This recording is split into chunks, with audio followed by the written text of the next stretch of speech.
It seems like we have to hear all the time how the rich need to pay more taxes. They need to pay their fair share. Mitt Romney has to release his tax returns because we want to know what he's been up to. Ann Romney wears a $900 shirt to some function somewhere. She's so rich. But guess what? When the First Lady of the United States went to visit the Queen of England, Michelle Obama was sporting a $6,800 jacket.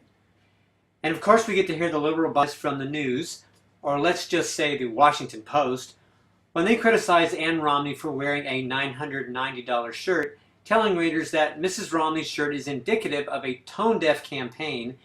And here's a quote that is indicative of the hugely liberal bias in the media when the Washington Post says, Ann Romney's wardrobe choice could haunt the campaign indefinitely. If it were a solid color, the designer team might have been forgotten after a while, but the yellow bird print is unique enough to become emblematic of wealth that most Americans could only wish to have. Now this is at the Washington Post's website, so let's go over and check out what that shirt actually looks like at theblaze.com. Here's a picture of Ann Romney sporting a silk $990 shirt. So just for comparison, what does that same newspaper, the Washington Post, have to say about Michelle Obama's $6,800 jacket? Let's take a look.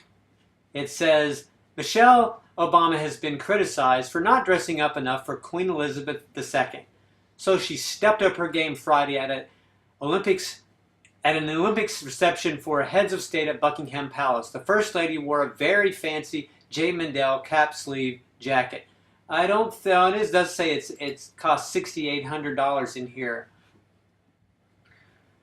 But isn't that nice? Not a hint of wealthy First Lady bashing from one of the most liberal newspapers in the country, but we have to hear how Ann Romney's wardrobe choice could haunt the campaign indefinitely.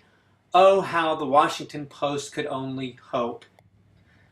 It seems that it's okay to wear expensive clothes when the American taxpayer is paying $180,000 an hour to fly your plane around the world.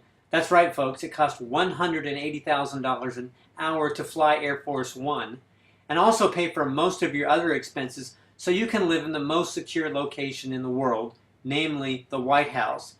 But it's not okay to buy expensive clothes that cost 1/7 of what Michelle Obama spent on her jacket if you have to pay for all of those other expenses yourself. And some say there's no liberal bias. Okay, check out the links to the stories that I mentioned in the video below. You can see them below the video right here, and leave your comments in the comment section.